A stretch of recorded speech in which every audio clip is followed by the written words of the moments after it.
Scuttlebutt Central, Michael Chemis with the latest news from around the grounds. Chemi, Kalyn Ponga and the Newcastle Knights. What's the latest out of the Hunter? Well, it's a bit of news out of Newcastle and around, obviously, the way they're playing at the moment. A lot of questions being asked about the future of Adam O'Brien, first of all, because there was suggestion perhaps that the Newcastle Knights were sharpening the knives. They're not playing well. We're making a lot of calls around the Knights. Now, they're not going to move on Adam O'Brien anytime soon. The talk out of Newcastle is he's safe until the end of the season. Okay. They do not want to pay him out. It's $2 million, maybe even a little bit more. He's got a full payout at the Knights. There are alarm bells ringing around the way they are playing. But he will be given till the end of this year to turn it around with the Knights. They've made the finals 4 of the last 5 years. It's been a little bit of a trend, though, and that's the concerning thing. They start the year slow, then he builds towards the back end of the year, gets into the finals. Everyone thinks all is well, and then it resets the following year. They struggle. But at the moment, Adam O'Brien will be given till the end of the season. They'll reassess. Where it gets interesting with Kalyn is Newcastle in the background are worried about what this means for the future of Kalyn Ponga. Nothing has happened yet, and they'll deny it, but there is definitely a feeling at Newcastle that Kalyn Ponga, if things continue the way they're going, may come knocking at the end of the year looking for the exit door. So that's the main concern around the Knights, is how do they create an environment here where Kalyn Ponga doesn't think that he's wasting his best years at the Newcastle Knights. He's contracted through till the end of 2027. It's a long time, but the Knights are aware, their main man, he needs to be given and shown that things are going to turn around at Newcastle, and it doesn't look like that at the moment with the way they're playing. All right, so the Knights currently sit in 15th, back in 17th on the ladder last, the Gold Coast Titans. It's unfortunate for Des Hasler the way they're playing. And we know what came out in the media a couple of weeks ago. Michael Carianis on the Telegraph reported about the clauses in his contract, that if he didn't make the top 8, that he wasn't guaranteed next season. The interesting part about this is there is a feeling that perhaps that's put unnecessary pressure. The fact this came out, it's put unnecessary pressure on Des and undermined him. Now, there's a push for the power brokers at the Gold Coast Titans at the moment to actually remove that clause from the contract and give Des the stability and the show of faith that he can continue to do his job there and rebuild that club. Now, it's my understanding that it's looked favourably upon, removing that clause. Spoke to the Titans today, they wouldn't comment about it, but time will tell. My understanding is that's what they're thinking of doing, to show Des Hasler they're backing him until the end of his tenure, which is the end of next year. What do you make of the Titans, Gus?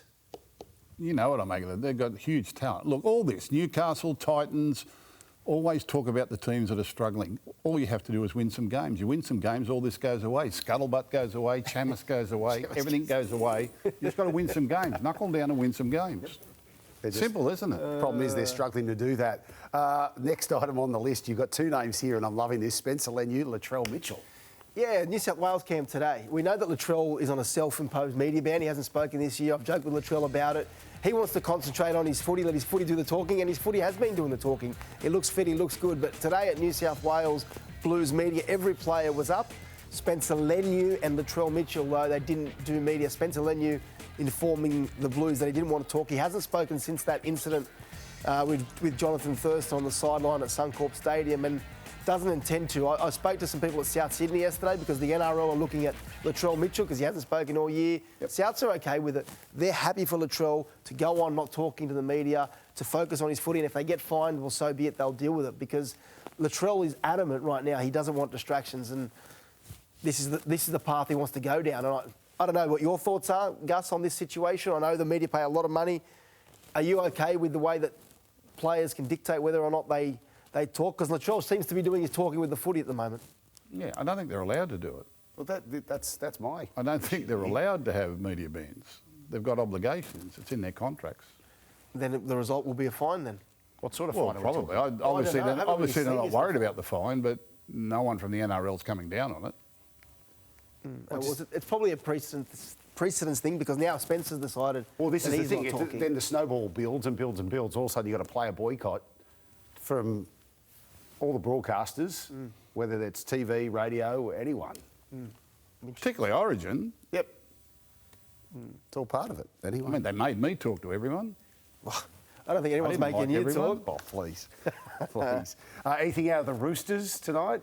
Yeah, some breaking news out of the Sydney Roosters. The young gun, the prop forward, Nefaru White, set to sign a 3-year extension with the Roosters until the end of 2029. Is contracted at the moment until the end of 2026, but free agent come November 1. The Roosters, they didn't want him to hit free agency. They know the Bears are coming into the competition, and they have tied Nefaru White down on a deal I'm told it's worth around $750,000 a year. That's the final year of the broadcast deal.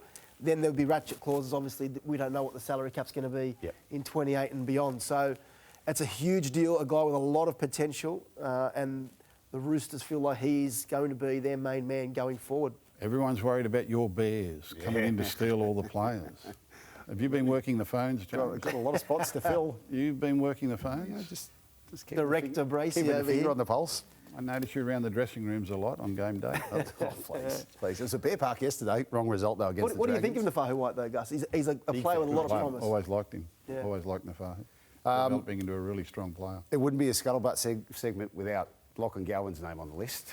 What do you want to know?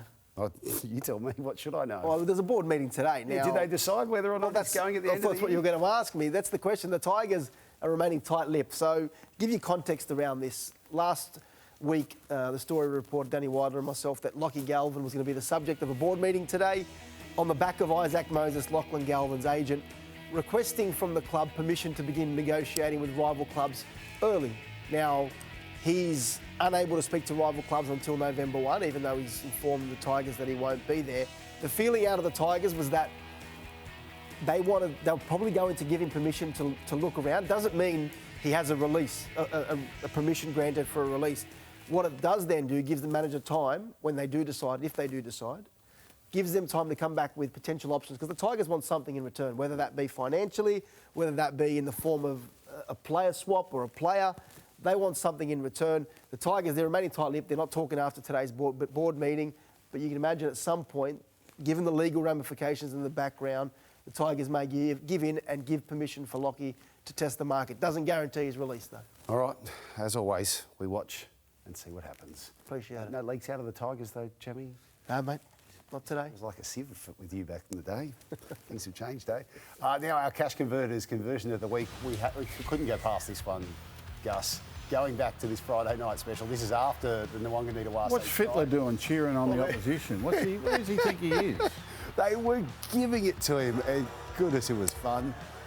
The Doggies fans, no love lost there. But what's Fittler doing? He's supposed to be unbiased. Anything but on Former Friday. Rooster great, cheering the kick home. Is it true he turned around and said, "But I coached Lebanon" to the fans? He did say that to the fans. I love it. Brad said that. I love it. He did. Well done, It Brad. was all good-hearted banter, I believe. It was a lot of fun. I cannot do enough Dogs games at the moment. You get there, there's an atmosphere, whether there's 10 people or 10,000. There's never 10 people anymore. No, not anymore. The Top Dogs made sure of that with his...